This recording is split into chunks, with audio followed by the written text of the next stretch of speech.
Hi, my name is June Pardue. My Alutiiq name is Acha, and from my mother's side, who is Inupiaq and Inupiaq, my Inupiaq name is Gagarak. My mother was born in Pitmictala Camp, which was a reindeer camp, when Sinrock Mary was stationed out of St. Michael, and that's where my mom was raised, was in St. Michael, and I loved visiting relatives up there, especially my mother and my grandfather, Axel Johnson and Pearlie Johnson lived in Imangak, and I was real close with them too, including Ruthie and Harry Johnson in St. Michael. My grandparents were Mulhoy Johnson and Alexandria Johnson. My dad was from Kodiak Island, and he was born in Alutiiq, which is down by Alutiiq and Inupiaq. So we have relatives in Inupiaq, and the original name of Inupiaq was Kazukwak, and we also have relatives that came from Kaguyak, and the original name of Kaguyak was Kangiyak. So I want to acknowledge all of the relatives that, where my relatives came from and where the villages that I visited when I was growing up. Well, since then, I moved away from Nunyak, from Old Harbor, and actually kicked Kodiak Island, and now live in Sutton. While living in Sutton, I took a few college courses at Matanuska College, and I do have a degree in office management and technology, which has helped me as an artist, as a professional artist, and the small business that my husband and I have as artists. And I just want to share with you that while I was at college, I slipped into a fantasy world one day, and that's what writers do. We slip into a world where things are made up, and sometimes life in that world is glorious, and sometimes it isn't. So today I'm just going to share just a little part of what I've been writing, and the writing started at least 6 years ago. So here we go. I'm going to share about a family before European contact in Nunyak Village, Old Harbor Village. And the family is about Chilfkak, a little girl who was born to a beautiful mother and father. The mother was a weaver, and the father was a great hunter. But unfortunately, they got caught in northeast winds just outside of Old Harbor Village, outside of Nunyak, and never came back to the village. And while they were out hunting, Chilfkak's aunt and uncle were babysitting. They were watching her. So when the parents didn't come back, little Chilfkak ended up being raised by Tuntuk, her uncle, and Taltachak, her aunt. So let me share with you just one little snippet that I wrote. So nothing in here is true. It's like I was sharing with you, it's a fantasy world that I went into. And after the holidays, I'm going to be sending my transcript down to the Alutiiq Museum, where the language experts, who are our elders, can look over this and make corrections if they need to, if I've made mistakes. So if I have made mistakes, please forgive me. This chapter is about Chilfkak, and she was named after the fireweed plant because her she was really long and slender, and the grandparents and her parents saw that she would be a slender person. Her late mother had spoken of Chilfkak's disposition and how the child portrayed all that a fireweed plant possessed. She's delicately flexible, graceful, gentle, and sweet-spirited, with her soul deeply anchored by its roots to the land. like all Sitka people are. In her youth, Chilkuk was attracted to a patch of fireweed near the sod house where she lived with her aunt and uncle. Fireweed with petals of pinks and mauves dispersed a sweet aroma that meandered and twisted around a creek bed where knee-high boulders fenced a gurgling stream. This was Chilkuk's sanctuary, a place that she loved as her own, a place to fantasize. It was a place to fantasize with made-up dreams and friends like children often do. The day came when Chilkuk was acknowledged with a big celebration by the Sitka women and girls of Inupiaq village. She was 12 years old and a ceremonial feast was held in her honor. Men and boys provided seal meat, ducks, and beach-foraged delicacies. Women and girls, shoulders held back with pride, brought berries and beach greens that they had gathered. Female relatives fetched hand-sewn gifts of softly tanned birds, seal, and sea lion skins. Because men and boys were not allowed at the ceremony, they hung around the beach where fires were built with driftwood. Chilkuk could hear their celebration for her. Far off in the distance, drumming and singing thanks to their creator. They sung words of appreciation for her life. Older men chanted prophetic contributions that Chilkuk could bring to their tribe of Sitka people. And those in their youth danced with passion and enthusiasm to beak rattles and skin drums. While she heard that, she imagined herself in her beautiful snow-falling dress with bands that had dangles off of them that served as rattles too when she danced while wearing that dress. Those rattles were made out of puffin beaks. Centered in the village was a communal gathering place where the ceremony took place for Chilkuk. Girls excitedly prepared a clean gathering place. The dirt floor was swept clean with eagle feather brooms. Then hand-woven grass mats were spread over the packed earth. Ornately wooden carved bird bowls with eyes of blue-green abalone were filled with dried halibut and strategically placed on grass mats. Dried salmon strips in thickly woven root baskets were placed next to the bird bowls. Black and pinkish shiny goat horn spoons, acquired in trade from the Tlingit, were positioned alongside alder-dyed bentwood buckets overflowing with berries that were picked from the gently rounded hills behind the village, those hills known as the Amahwat. A cedar tree trunk had been carved into a large whale bowl. It too was filled high with Inupiaq's catch of whale blubber, known as kimak. Paired with a whale bowl was a glistening dark wooden bowl. It was rounded as if its belly was carrying babies. It was fat with pregnancy. Baby seals swimming in a circle were depicted in the bottom of the bowl. Edible plants intertwined the placement of carved mammal bowls, as if part of a trailed story waiting to be told. When Chilkuk entered the communal sod house, her eyes were sparkling with wide wonderment. She gasped with appreciation and glanced from the beginning of the food trail to its end.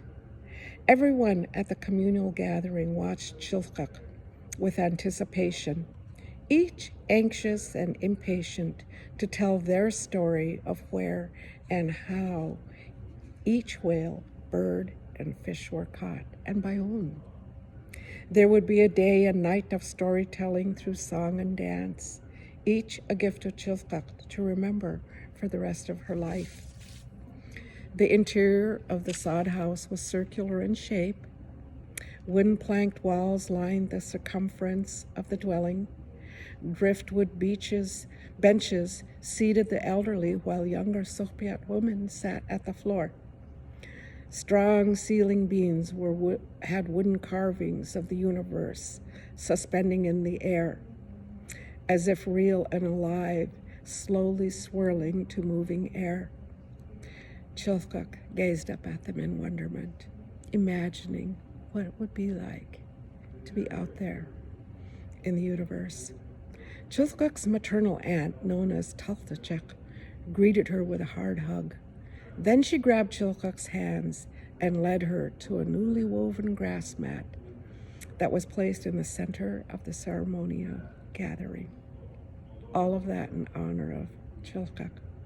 Taltachuk opened the ceremony by saying, "Today is Chilkuk's day, and we are here to honor her existence as she makes her passage from childhood to womanhood. First, we'll give thanks to our Creator for this day and for Chilkuk." While Taltachuk was speaking, elderly women began humming a soft and low song. Then they gently transitioned into singing these words. "Thank you for coming, Chilkuk.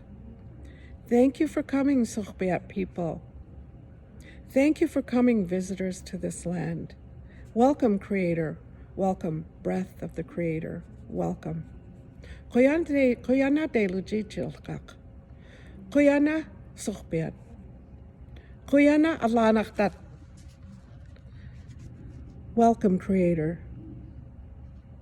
Deluji, Creator. Welcome, breath of the Father. Anagahan. Welcome, welcome, welcome. Humming and gently sung words slowly became soft chanting and drumming. Some had their eyes closed while they swayed to the music. Others had their eyes on the carved likenesses of the universe, suspended and swirling. Grandmothers, aunties, and sisters felt peace permeating their very existence as real human beings, the Sitka people. Meditation through music came to an end with a few minutes of silence. Then Chilkuk gracefully stood before the crowd to introduce herself. Hui Chilkuk. I'm named after the fireweed plant. Dak Lingak Sluku is my mother's name. Her name means lupin, and Lingak Lugu, her second name, reminds us to respect all things of the universe and this world. My mother was born in Nunyak, this village. My father is known as Kodiak. He was named because he was born on a stormy day. Kodiak stands for net because his family makes nets, and they got the idea for his name when the nets were hanging out and swaying to the wind. My father was born in Alutiiq, where petroglyphs are etched into boulders that hung on the easterly beach. The night was long with much giving, singing, dancing, and storytelling. Laughter echoed in the air and could be heard by men and boys. The celebration for Chilkuk's transition from childhood to womanhood ended with them running out of seal oil that kept lamp rocks lit. Chilkuk and her aunt Taltachuk held hands as they walked to their sod house. Both were tired and crawled into their sleeping berths. But before hiding and snuggling under fur blankets, Chilkuk voiced gratitude with a quivering voice. Auntie, thank you for the ceremony today. I'm so happy in my heart, and I love you. Chilkuk couldn't see the tears of love streaming out of her aunt's squinted eyes, but she did hear the soft reply. I love you too, Chilkuk. It's been a good day. Content, each slipped into a deep, dreamless slumber. Well, the next morning, Chilkuk woke up and she heard her aunt out in the kitchen in the Kodiak, the gathering place, real busy. Her aunt was gathering water and putting them in wooden boxes. that were to be heated with steaming rocks with hot rocks from the fire. Well, while Chilkuk was under her sea otter blanket, she heard her auntie real busy with those rocks, and she could smell the rocks heating up.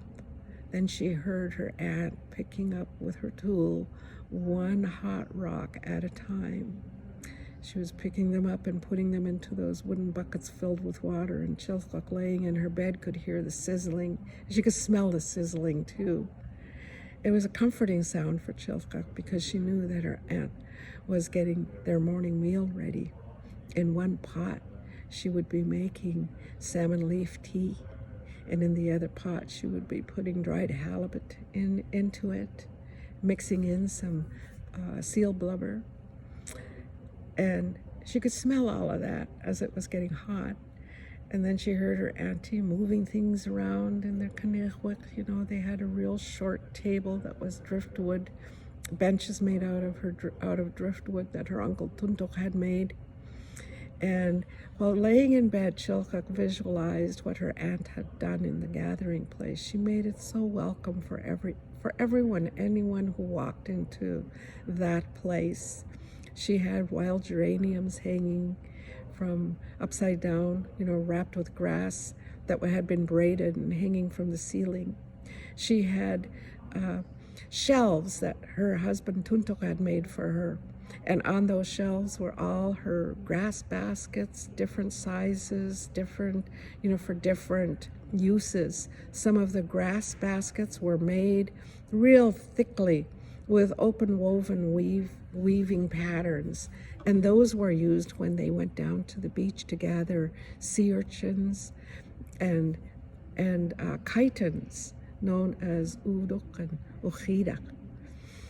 Well, besides all of those baskets that she had piled up on those hanging shelves, she had buckets, all kinds of bentwood buckets that had been made for her. Some were used when she went berry picking, others were used for cooking, and others were just used for, taking down to the beach and gathering whatever she needed, foraging for whatever they would need for eating. Well, Chilkuk pretty soon, got drowsy again, and she drifted off into a sleep while listening to her auntie in the kitchen. And while she was sleeping, she slipped into a dream. And in her dream, Nunyak was foggy, like it usually is, real foggy. And she was sitting down near a creek where her late mother liked picking beach grass. Well, in her dream, Chilkuk looked through the fog and she could see someone approaching her, and it was her mother. And she was so filled with love and comfort in this dream. Her mother had in her arms a big bundle of grass, and that dream brought her to her grandparents, who were sitting around in a chikloak, a sod house. And in that sod house, they were watching their daughter, who was Chilkuk's mother, weaving a big mat. And that mat would be to cover a sleeping area. Well, mats were also woven for burying the dead. They were made for putting under mattresses, used as room dividers. Long mats were used for many, many things. Like we heard about Chilkuk at her ceremonial feast, and she was placed on one of those grass woven mats that was in the middle of the big ceremonial house. Well, in this dream, Chilkuk was fascinated with her mother and how her hands moved. She watched her mother had big hands, and she watched her mother taking each grass and rubbing it through her mouth to moisten it. She had a little tool, a little bone tool, looked like a little needle that she used for splitting the grass out. And then all of a sudden the wind kicked up and Chilkuk woke up from her dream. Someone had entered the chikloak, and she felt the cool draft, and that's what woke her up. She could tell by the draft that it wasn't going to last very long. It wasn't a really moist draft, so she knew that it wasn't foggy outdoors, although there was a lot of fog in her dream. Well, she decided that she was going to get dressed. She reached into the grass basket that was at the foot of her mattress, and her mattress was made out of a really big hide, a sea lion hide that had been tanned specifically for her. Well, as she crawled out of under her blankets, her fur blankets, and to the foot of her bed, she could smell her mattress. It smelled so sweet and so nice, because it had been filled with bird feathers, and her aunt and her grandma had put inside her mattress the tea that you can pick, the tundra tea, and it smelled so nice. And did you know that tundra tea is used for keeping bugs away? Yes, and it helped with her mattress to keep it fresh and smelling so sweet. Well, that's what she smelled as she was crawling to the basket where her clothes were. She reached into that basket and pulled out the simplest dress that was made for playing in, and it was a sealskin dress. So she grabbed that and put it on, and took a comb and ivory comb and was combing her hair back. And while she was doing that, she could hear her Uncle Tuntuk visiting with her Aunt Alutiiq. And so she opened up that curtain made out of grass and peeked out, and they invited her to come to sit with them. They had a wonderful breakfast, and Chilcock was just so pleased because in the middle of the table were 3 clamshells filled with seal oil, the uguk that they would use for the halibut that came out of the bucket that her aunt had been cooking in. Well, they had a good time visiting, and it was quite early. People, so early that some people still were not up in the village. So when Chilcock hopped up, she said, "I have chores to do." She said, "New chores," and she was pretty excited about her new chores. So she asked her Aunt Taltakana, "Can I go to my favorite place over there by the creek? There's that little pond." And Aunt Taltakana, "Yes, yeah, you can go." She kind of looked out. They had this window in the Chikluak, and the window was made out of whale skin stomach. And they could, see in and out of that window somewhat. And they could tell that it wasn't raining because they couldn't hear any of the pitter-patter on the window made out of the stomach of a whale. And it was pretty quiet outside, so Auntie said, "Yeah, it's getting light out. You could go ahead and go, but don't go far." Back in those days, we didn't have problems with bears coming into the village. They knew that was our place. They did not enter into the village. So there was no fear of running into bears while they were outdoors. And so Chilcock got left, and walked to her favorite spot. She wanted to take care of her chore for Uncle Tuntuk. That chore had been given to her now that she'd gotten a little bit older. And she was walking away from the Chikluak towards the pond where she was heading to. And when she got to the pond, she was just amazed because the sun, the morning sun was just shining so beautifully. She looked up in the sky, and there were purples and mauves and pinks and yellow mixed in it. Just glorious, just beautiful. And then she looked into the pond where she was going to be dipping her hands into and washing her face. She looked into the pond and was just flabbergasted. She was just breathed in and breathed out because it too had captured all the layers of colors from the sky, and it was cased into the pond.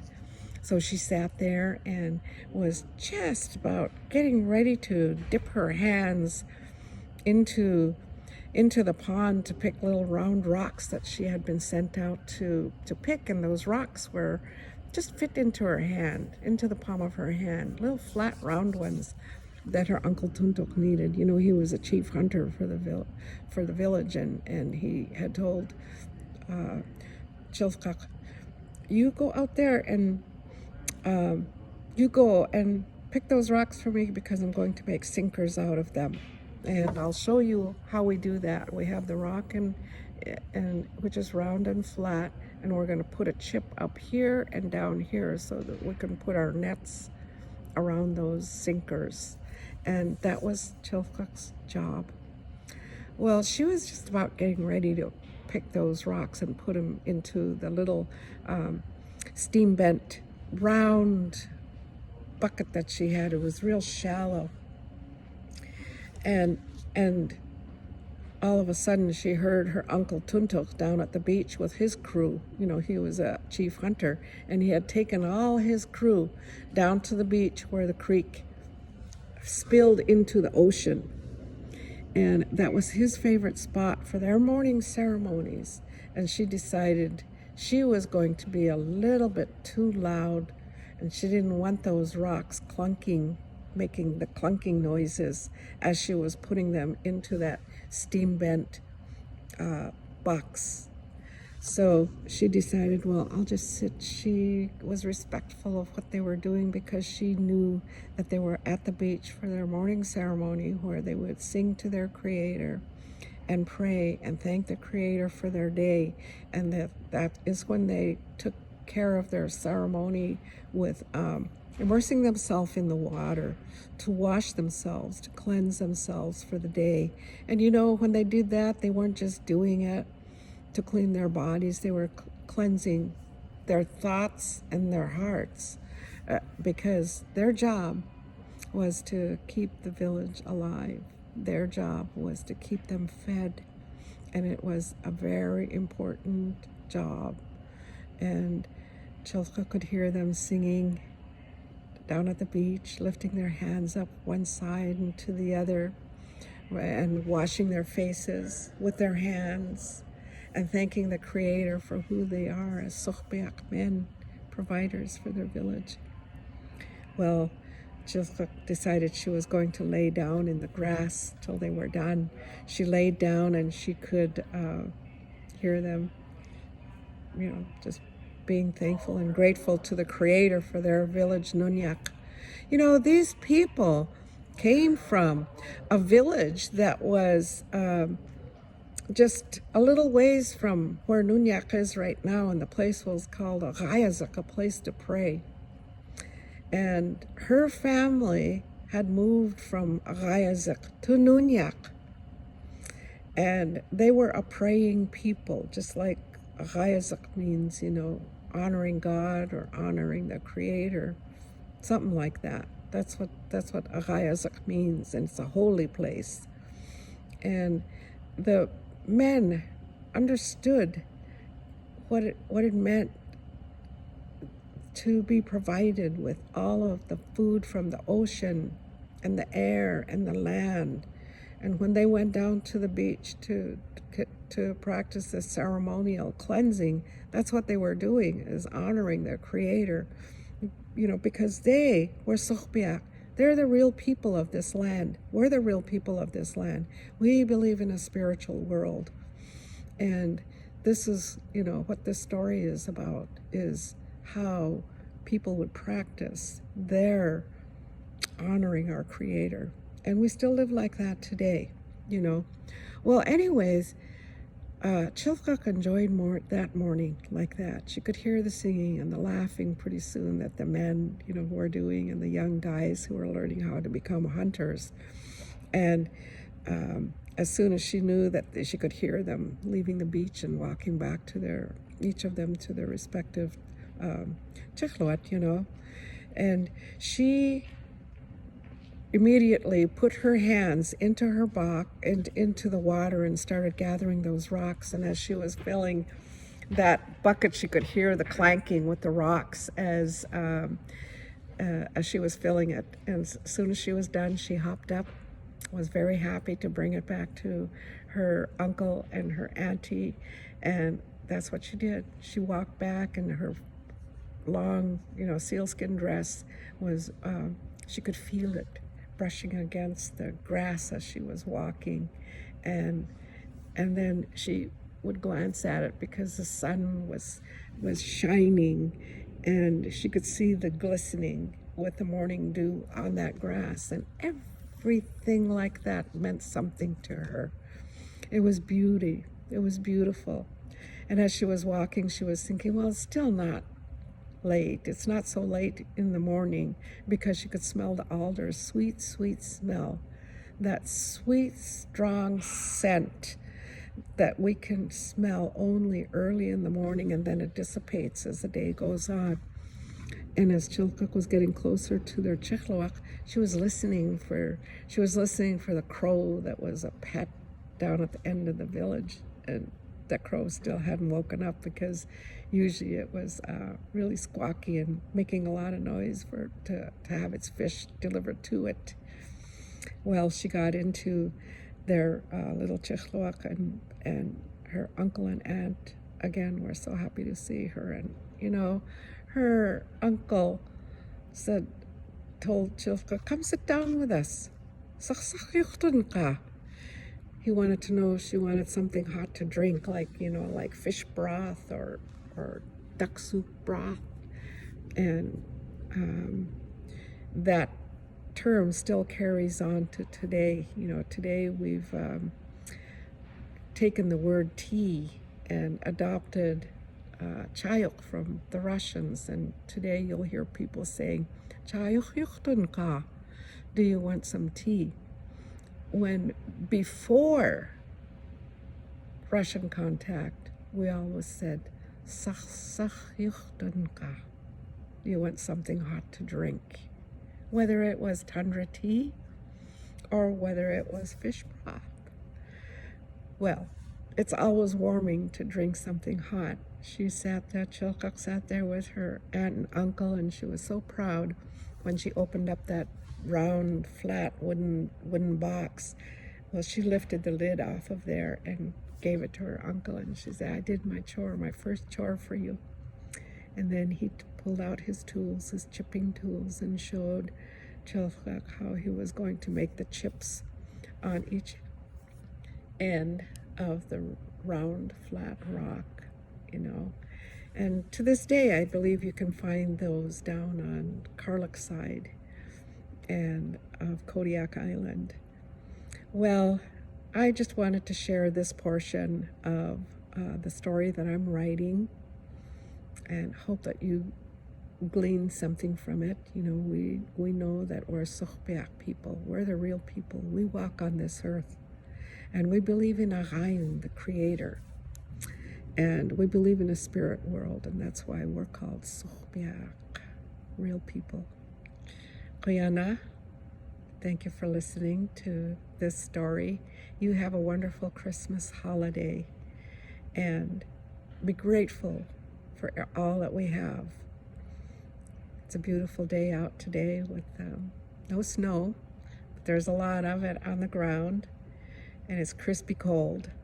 So get that hot chocolate out, or your hot tea, or your fish broth, and enjoy that as you think about who we are, the real people on this earth. And grateful to Chilkuk, who will be growing up into a beautiful woman. She will be a leader someday, and hopefully I can share that with you in book form. Kuyana Teluji.